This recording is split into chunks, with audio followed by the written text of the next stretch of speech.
Okay. So first up in this report, we got your boy Kanye West doing some more retardedness. Really, nigga? Really, nigga? Really, nigga? Retardedness.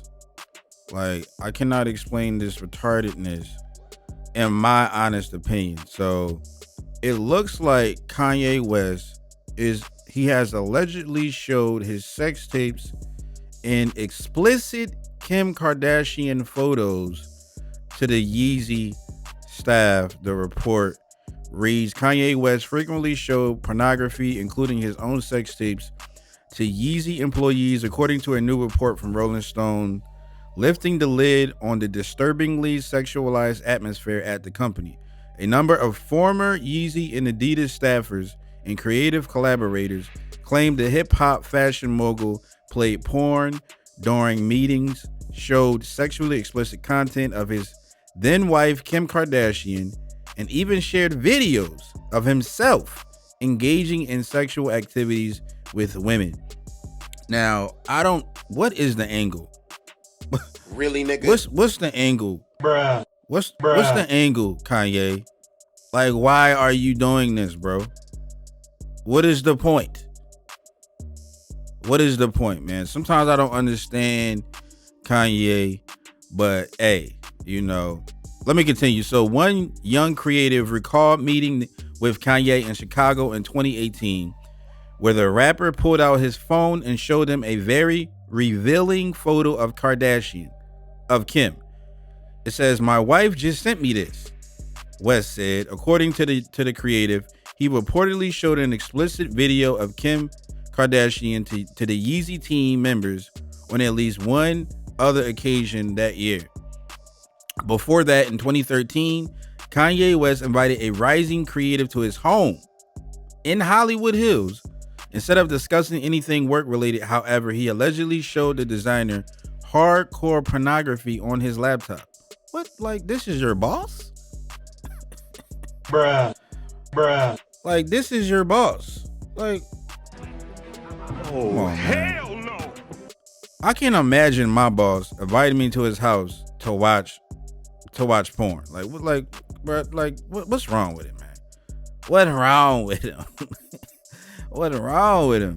He says he showed me the video of Francesca Lee, however you say that, a buff porn star with a strap-on dildo effing another girl in the butt. He's like, what do you think of it? Not laughing at all. Bro, he freaked these people out, man. It says, at the time, I found it odd, but in line with his persona as an edgy artist. Now, seeing it with a larger pattern, I feel it was a tactic to break down a person and establish their unwavering allegiance to him, testing and destroying people's boundaries. Man. According to a former senior Yeezy employee who witnessed Kanye play porn during several meetings, the Chicago rap icon told his staff he needed such videos playing in the background to keep him focused. Bruh. This sound like some R. Kelly stuff, bro. Cause I did hear stories about R. Kelly needed like naked women in the studio while he was making music. But other former employees and collaborators believe he did it to vet workers and in some cases intimidate them. Kanye West's infatuation with porn apparently even fueled his actual designs while examining Yeezy sneakers prototypes in China in 2017. He told one senior female employee, "I want you to make a shoe I can F." What? What? What did you say, nigga? I'm gonna read this again. It says, while examining Yeezy sneaker prototypes in China in 2017, he told one senior female employee, "I want you to make me a shoe I can F." Ye reportedly told another female footwear designer during a 2018 job interview, "If you ever get stuck creatively, just watch porn for 10 minutes. Bruh. Bruh. This guy, man. I'm done with this story. I'm done with Kanye. Y'all needed to know this. You know what I mean? This was news. Y'all had to know this. Y'all let me know comments about this in the comment section. On to the next story though, because your boy Kanye, he be tripping, man. He be tripping. So I heard about this story, right? I read this story about Coi Ray and Bia.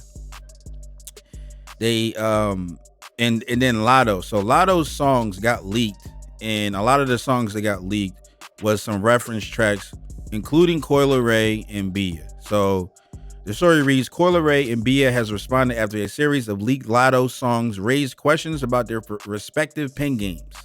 Earlier this week, a reported 130 songs from Lotto's vault surfaced online, including previously unheard reference tracks for Coi Ray and Nicki Minaj's Blick Blick, as well as Bia's Whole Lot of Money. You know what I mean? So Lotto's Blick Blick demo which contained various lines and flows that appeared on the final version, cast doubt on Coi's previous assertion that she wrote her lyrics on the Billboard Hot 100 hit. Yeah, and then there's actually like a video of her and Nicki Minaj talking about how she's telling Nicki Minaj in the video how she wrote the hook and all of this other stuff. You know what I mean? But it reads, so she actually did an Instagram live where she was trying to explain how, you know, a lot of the best songs in hip hop or in the world period were actually written by other people. You know what I mean? But my confusion here's what my confusion is why are you explaining to Nicki Minaj like you wrote everything on the song when you really didn't? So, I mean, I haven't heard these reference tracks, but from this report, it's saying, it's saying she didn't write it. You know what I mean? And not even just from this report. Like, she said in the Instagram live with Nicki that she did the hook or whatever. You know what I mean? So, but I'm gonna continue. So it's unfortunate what happened to Lotto. She began. This is on her live. I wouldn't wish that on my worst enemy. It's effed up. It's foolish. There's a whole lot of hard work that a lot of people put into the music, not only the artists, but the producers. And for people to go and leak something that's precious to somebody is corny. I agree. But I'm here to speak. So let me hold on. Before I continue, I will say this, right? Now, you guys know how big I am on these artists leaking stuff and doing stuff for attention. I'm not saying that this was leaked to bring attention to Lotto or whoever, but it's like how are people leaking stuff? Like, y'all let me know this in the comments. How do people leak stuff? I don't understand. Like, how is it getting leaked? You know what I mean? But okay, let me continue. But I'm here to speak for myself, she says, and I do want to give a little education real quick. So she's supposed to be educating us on how these songs become so popular. She says, my whole album, I mean every single feature, was written by me, so I know my pen game is super amazing. Okay. All right, so Coi Ray went on to highlight some of the biggest names in music which have all had songwriting help in the past, citing Rod Temperton writing Michael Jackson's Thriller, The Dream penning Rihanna's Umbrella, and Beyonce's Single Ladies. We already knew that. And Kanye West reference for Jay-Z's Lucifer. She says, this does not discredit none of these icons' talent and pen game. There would be no game without writers. Now, when it comes to rap, I also understand that as well, but I do melodies. I'm melodic. I'm not sitting here trying to rap battle nobody. You see my XXL freestyle. I'm not the best thinker when it comes to freestyles, but when it comes to me taking my time and writing a song, I'm amazing. So, okay. You know what I mean? Here's my thing, and I'm gonna leave this story alone. So I know that, back in the day, a lot of rappers were, they thought of themselves as like master lyricists or you got respect when you wrote your own stuff. Nowadays, the game has changed, and there's a lot of writers in the picture when it comes to these hip hop songs. And y'all know that hip hop is basically hip hop. Like you can gather respect when you write your own lyrics in hip hop, and when you don't, it kind of taints your image a little bit. But y'all let me know what y'all think about that in the comments. But I do want to update you guys on this whole Takeoff thing. So the report is reading that Houston police chief gives an update on rappers on Takeoff's murder investigation. So Takeoff murder's investigation has yet to result in any arrest, but Houston police chief Troy Finner is confident progress is being made and justice will be served. The Migos rapper, we already know about him. He says, I feel good where we're progressing. You remember on that day, I met with his mother. I talked with that lady personally, made a promise, and there's a lot being said. We want all investigations on murders when people are being killed to move, but the main thing is we get it right. So that's what's up, man. That's what's up. He's trying to make sure that they're trying to make sure that they actually get everything right. Y'all, like, take your time, make sure you get the correct people, because a lot of that happens in the justice system, or with these cases. Like, y'all just pick up anybody. Y'all just want to put a face to the crime. You know what I mean? We don't want that. We want y'all to get the right people, and we don't want y'all to force anything. So I do want to applaud. Houston police for that. But let me continue. So he says he added, I do not want to send family members on a roller coaster ride, and then we have to come back and say, whoa, that wasn't the right person. I want everyone to be patient and just understand there will be some justice here in Houston. He also says that I don't want to discuss any details on it, but I can tell you that we will find this person and we will identify the person and persons responsible for Takeoff's death. So yeah, round of applause for that. Just a quick update on what's going on with this whole investigation. I know it seems like everything is moving slow.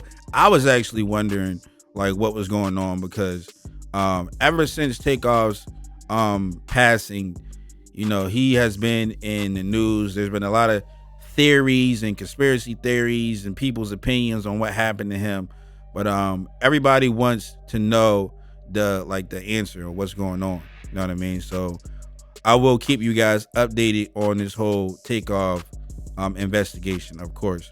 But on to my next story. So we have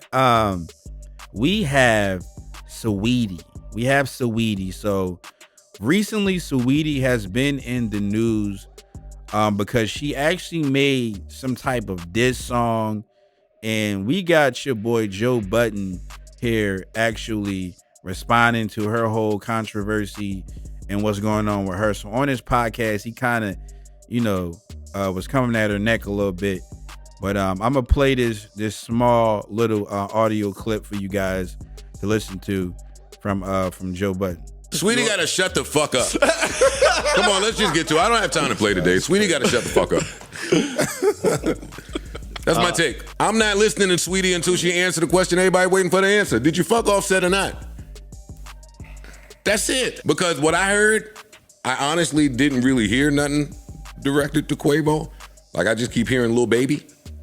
And I think people keep confusing it with Quavo, like they did last time. Okay. But either way, it ain't the time for confusion. It ain't the time for none of that after they just lost their brother and nephew. Right. Yeah. There ain't time for that. Sorry, sweetie. Push it back. Yeah, push it back. You've been quiet. Also true. You've been quiet. No need to come shake the table now. I hate hip hop. Shout out, sweetie, though. Yeah. None of my business what you fucking. Word. So the article reads, the icy girl jumped on Twitter on Tuesday, November 22nd, and fired back at the podcaster for his comments about her music, calling him Jolisha. She called that man Joe. She called him Jolisha. Saweetie also seemingly accused Budden of promoting misogynistic behavior in hip hop. Saweetie needs to shut the F up. Is what I just heard that Joe Budden said. You know what I'm saying? But she has been in the limelight, in the media here recently for apparently she had a relationship with Offset and Little Baby, and yeah, man. It says Saweetie tweets come after Joe Budden called her out for some of her lyrics on Don't Say Nothing, a track from her new EP, The Single Life. The song found Saweetie seemingly referencing the alleged love triangle between her ex-boyfriend Quavo, and Little Baby. So, I personally, in my opinion, my honest opinion, I think she's just trying to capitalize on the attention that's going on right now. You know what I mean? Which is, sometimes you can't really blame people, man, because when you don't have the attention of the public, nobody's really going to buy your stuff. Like, it's marketing. This is all. I need y'all all need to understand that this is marketing. This is called marketing. You know what I mean? And Saweetie is a business. She's a brand. And for any business to thrive, it needs traffic. It needs attention. So this is how she's going to get attention. This is how these people, they stay in the limelight and they stay in the media because they need the attention to continue to make the money. You know what I mean? But y'all let me know y'all thoughts on this whole story in the comments below, of course. But last but not least, I wanted to share this positive clip. And I like to highlight positive because, again, y'all guys know it's so much negative in the hip hop news, but we got your boy 50 Cent out here giving away Thanksgiving turkeys. You know what I'm saying? So I'm gonna play this quick audio clip for you guys about 50 Cent. 50 Cent's G-Unity Foundation and Kroger are teaming up to help feed Houstonians this Thanksgiving. What I'm doing is giving them turkeys and potatoes. I just want them to have a great Thanksgiving and enjoy themselves. You know what I'm saying? Like, me too, I want to do the same thing. Rapper 50 Cent teamed up with the Rockets, the G-Unity Foundation, Kroger, and Specs, all donating items to help make sure Thanksgiving is special for Houstonians. I'm actually coming in here fashionably late. My kids are already been here working, putting it together, so I got to catch up. I got to do some more work so they don't look at me like I got them out here first, right? So the article reads, the turkey drive took place. He did a turkey drive, and it took place on November 22nd, which was yesterday, right outside the Toyota Center of the home of the Rockets. Guests were treated to one Thanksgiving meal per vehicle, as well as turkeys that were given out on a first come, first served basis. The Thanksgiving meal included food items donated by 50 Cent's G-Unity Foundation, Kroger, and Specs, along with a ticket voucher to an upcoming Rockets home game. Whoa. I didn't know that. Oh my God. Man, I might have, gosh, I would have pulled up. You know what I'm saying? I would have pulled up. You know what I'm saying? You giving out tickets. But let me continue. So suppliers were limited to the first 1,000 vehicles, so only families in need were encouraged to pull up to the event. Okay, that's what's up. So yeah, man, y'all guys let me know what y'all think about 50, man. 50 is always in the news about something, about him trolling people or whatever, you know what I mean? But we don't see what these celebrities do behind the scenes and what they do to actually help and give back to the community. Sometimes some people don't like it publicized because they don't want to seem like, they're just doing it for the clout. And some people, they do. You know what I mean? I'm not sure if 50 wanted this to be seen and he wanted to put this in the media because he wanted the clout or not. Me personally, I just like to add in, some positive with all of the negative news that I have to cover. You know what I mean? So yeah, man, I big ups to 50 once again. A lot of claps in this episode, but big ups to 50. And I'm just I like to highlight the positive, man. You know what I mean? Let's live up 50. You know what I mean, for this. You know what I mean? And I'm sure there's a whole lot more positive that's happened that that a lot of these rappers have done. But yeah, man, let's round of applause for 50. Y'all let me know what y'all think about these stories in the comments below. This is, and it has been your hip hop news report. Y'all let me know what y'all think about these stories in the comments below. Don't forget to like this video. And it's your boy Ann from the Hip Hop News Report, and I'll catch you guys in the next one.